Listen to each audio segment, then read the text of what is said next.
The 24th of May, 2023, a humanitarian crisis occurred on the Turkish-Bulgarian border. Over 100 men, women and children stood there after having fled their respective homelands, such as Algeria, Iran, Iraq, Palestine, Jordan, Azerbaijan and Thailand. They found their way to Turkey and attempted to walk over the border. They were looking for refuge, for sanctuary. And international human rights state that they, as persecuted refugees, have the right to seek asylum in this way. Turkey is one of the countries that claim to uphold the UN laws. And on the 24th of May, over 100 men, women and children were deeply shocked.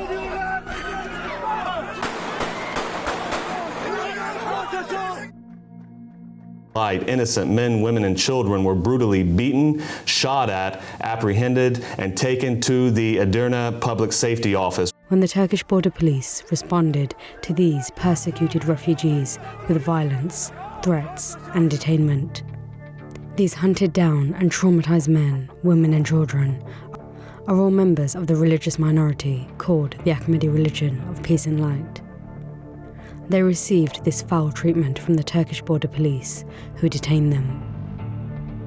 The Turkish border police treated these persecuted members this way, despite having been sent an open letter by the European Border Violence Monitoring Network, which had been sent on Tuesday, the 23rd of May, 2023.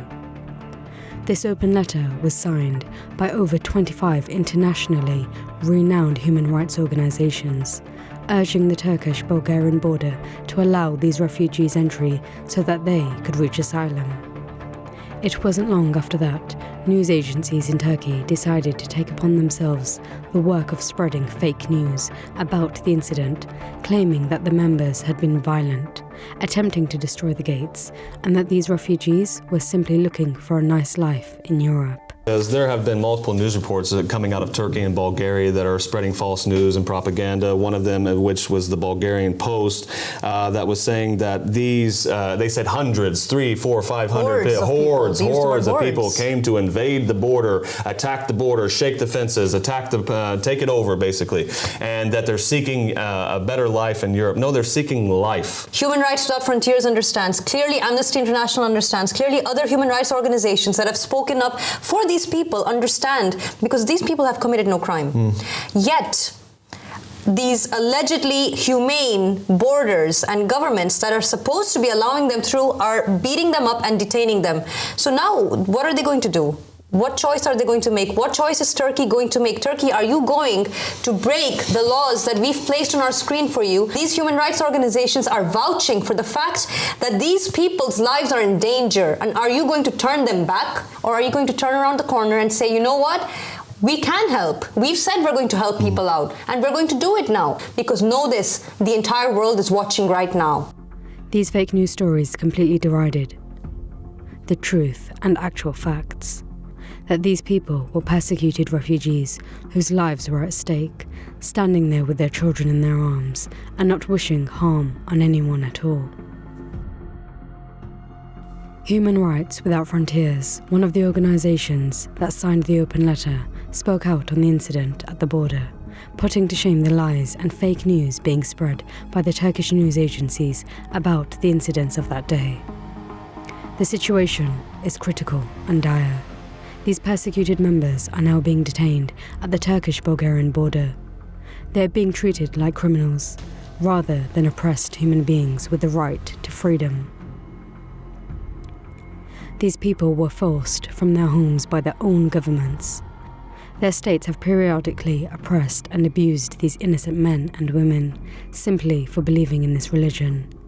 And now, the members of the religion are in a terrible predicament.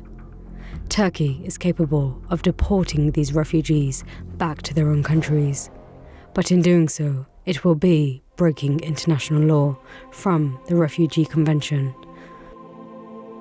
Article 58 of the Law on Asylum and Refugees states that asylum can be applied for with a verbal statement submitted in front of the border police.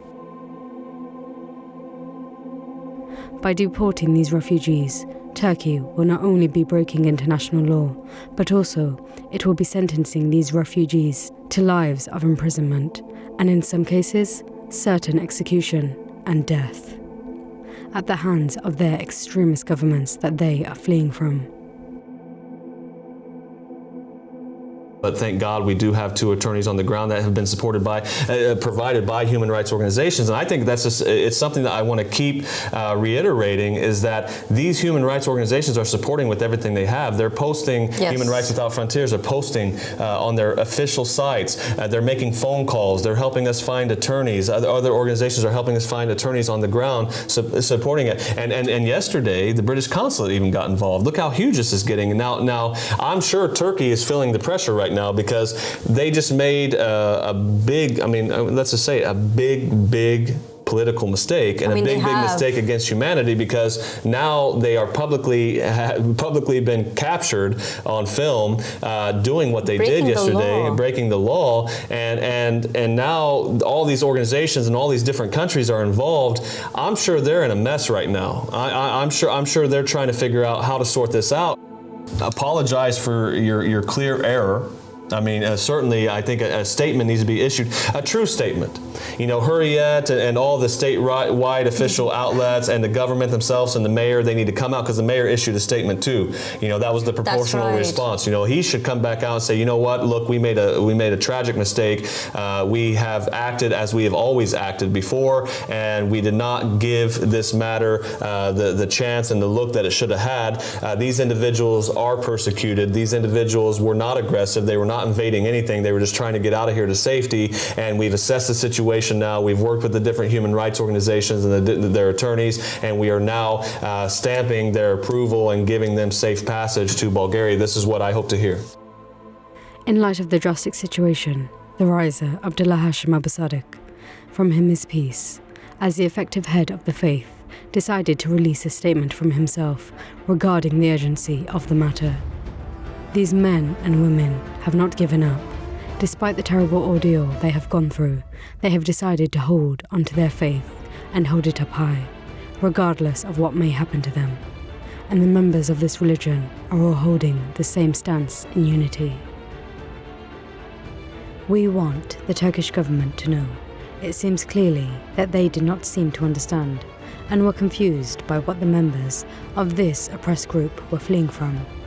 They are fleeing for their lives, because returning to their countries means death, and we have made it clear that they have come through the legal way. Turkey now easily has a chance to do the right thing, which we hope they will do, which is to let our people go.